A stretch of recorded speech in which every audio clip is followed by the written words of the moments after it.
सावन सोमवार की चमत्कारी कथा, जिसको सुनने मात्र से हर मनोकामना होती है, पूरी कंगाल भी बन जाता है धनवान। इस कथा के बिना सोमवार व्रत भी माना जाता है अधूरा। अतः पूरी जानकारी के लिए वीडियो को अंत तक ध्यान से अवश्य देखें। नमस्कार, स्वागत है आप सभी का एक बार फिर से। दोस्तों, श्रावण के महीने में सोमवार की इस व्रत कथा का बहुत अधिक महत्व बताया गया है। यहां तक कि इस कथा के बिना सोमवार का व्रत भी अधूरा माना जाता है। यह अत्यंत महान, चमत्कारी और प्राचीन कथा है, जिसका श्रवण करने मात्र से ही हर प्राणी पापों से मुक्त हो जाता है। श्रावण सोमवार के दिन इस कथा को अवश्य ही सुनना चाहिए। इस कथा में माता पार्वती और भगवान शिव की कृपा का चमत्कारिक प्रसंग बताया गया है। जो भी मनुष्य श्रावण सोमवार का व्रत करके इस कथा को सुनेगा, उसका व्रत अवश्य ही सफल होगा। साथ ही भगवान शिव और माता पार्वती की कृपा भी उसे जरूर प्राप्त होगी। लेकिन दोस्तों, आपको एक बात बता दूं कि इस कथा को पूरा सुनना चाहिए, इसे कभी अधूरा नहीं छोड़ना चाहिए। ऐसा करने से माता पार्वती और भगवान शिव दोनों का अपमान माना जाता है। अतः कथा को अगर सुने तो पूरा सुने, अन्यथा इस वीडियो को यहीं बंद कर दें। तो चलिए, जो इस चमत्कारी कथा को सुनना चाहते हैं, उनके लिए बिना विलंब किए इस कथा को शुरू करते हैं। श्री गणेशाय नमः। दोस्तों, एक समय की बात है, दूर किसी नगर में एक साहूकार रहता था। उसके पास धन की कोई कमी नहीं थी, लेकिन फिर भी वह हमेशा ही दुखी रहता था, क्योंकि उसकी कोई भी संतान नहीं थी। फिर कुछ दिनों पश्चात एक महान संत उनके द्वार पर आते हैं और उनकी व्यथा को सुनकर उन्हें सोमवार का व्रत करने का सुझाव देते हैं। संत की बात सुनकर साहूकार और उसकी पत्नी दोनों ही सोमवार का व्रत करने लगे। प्रत्येक सोमवार शिव जी के मंदिर में जाकर पूरी निष्ठा और भक्तिभाव से शिव जी की आराधना एवं पूजा करने लगे। साहूकार और उसकी पत्नी की भक्ति देखकर माता पार्वती बहुत प्रसन्न हुई और उन्होंने शिव जी से प्रार्थना की, हे प्रभु, आपका भक्त साहूकार और उसकी पत्नी बहुत समय से सोमवार का व्रत कठोरता से कर रहे हैं। उन्हें उनकी भक्ति का फल निश्चित ही मिलना चाहिए। तब भगवान शिव कहते हैं, हे महामाया, इस संसार के प्रत्येक प्राणी को उसके पिछले जन्म के कर्मों का फल निश्चित ही भोगना पड़ता है। वह पिछले जन्म में जो भी पाप करता है, उसका फल उसे अगले जन्म में अवश्य ही मिलता है। ये साहूकार भी अपने पिछले जन्म के कर्मों का फल भोग रहा है। यही उसकी नियति है। फिर माता पार्वती कहने लगती हैं, हे प्रभु, इस संसार में आपके लिए कोई भी कार्य असंभव नहीं है।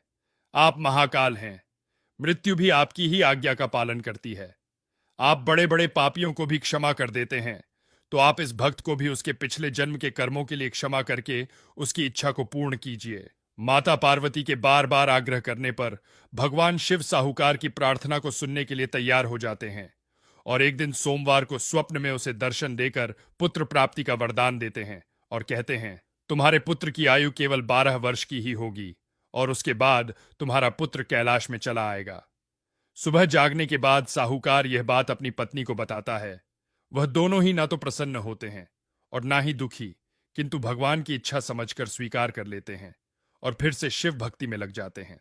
फिर कुछ समय के बाद उस साहूकार को पुत्र रत्न की प्राप्ति हुई, जिससे प्रसन्न होकर साहूकार ने पूरे गांव में धूमधाम से उत्सव मनाया। लेकिन मन ही मन वह जानता था कि उसके पुत्र की आयु पहले ही निश्चित की गई है। कुछ साल बीतने के बाद जब साहूकार का पुत्र 10 वर्ष का हुआ, तो साहूकार ने उसे काशी में विद्या ग्रहण करने के लिए भेज दिया।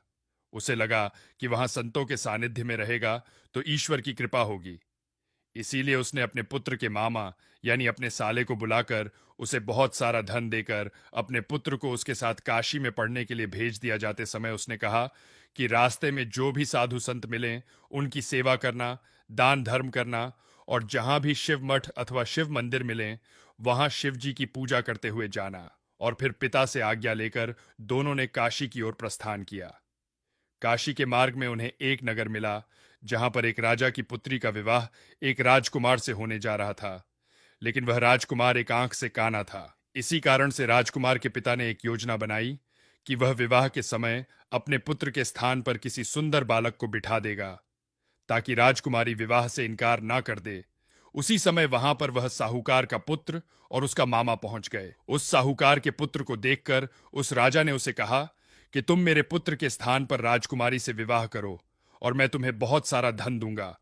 फिर उसके मामा ने हां कर दी और साहूकार के पुत्र का विवाह राजकुमारी के साथ संपन्न हो गया।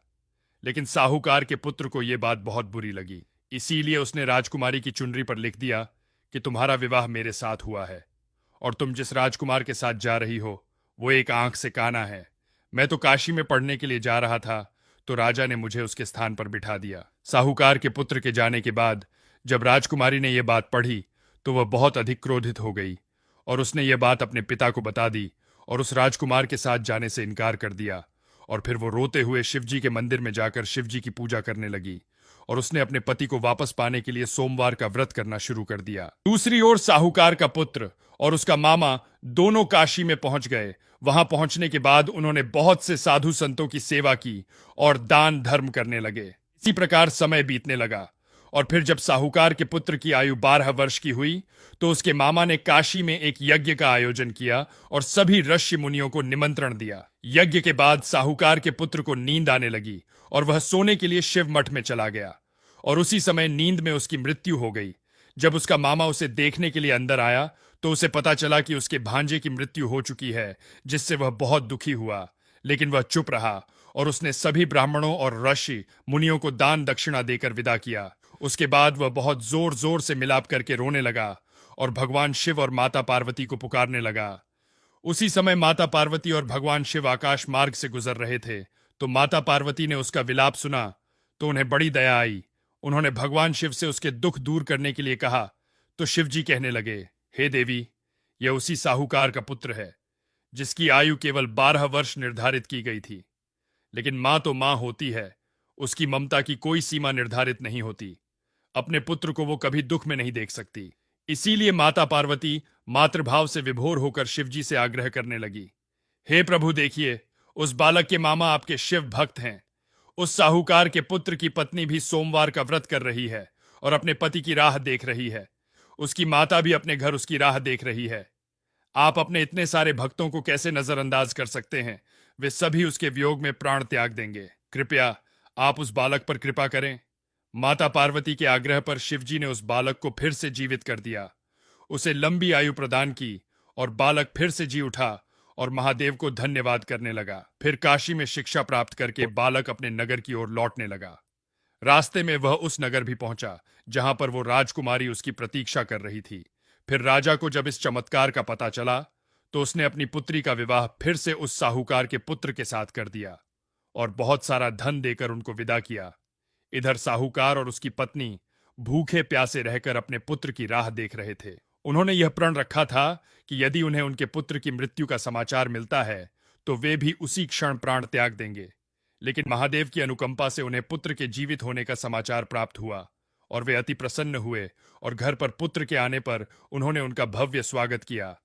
साहूकार ने अपनी बहू का भी स्वागत किया और सभी ने महादेव के मंदिर में जाकर पूजा अर्चना की। फिर एक दिन साहूकार को स्वप्न में आकर महादेव ने कहा, हे श्रेष्ठी, मैं तुम्हारे सोमवार के व्रत करने से प्रसन्न होकर तुम्हारे पुत्र को पुनः जीवन दान दिया है। अब जो भी सोमवार का व्रत करके तुम्हारी इस कथा को सुनेगा उसकी हर मनोकामना मैं स्वयं पूर्ण करूंगा और उसे मृत्यु का भय भी नहीं रहेगा। साथ ही अगर जो सोमवार का व्रत करके तुम्हारी इस कथा को नहीं सुनेगा उसका व्रत भी अधूरा माना जाएगा। तो दोस्तों, इस प्रकार से जो भी व्यक्ति सोमवार का व्रत रखकर इस महान कथा का श्रवण करता है, शिवजी उसकी हर इच्छा को निश्चित ही पूर्ण करते हैं। आपको यह जानकारी कैसी लगी कमेंट करके जरूर बताएं और अपने मित्र परिवार के साथ इस कथा को शेयर करें। साथ ही कमेंट में हर हर महादेव जरूर लिखें। धन्यवाद। श्री शिवाय नमस्तुभ्यम।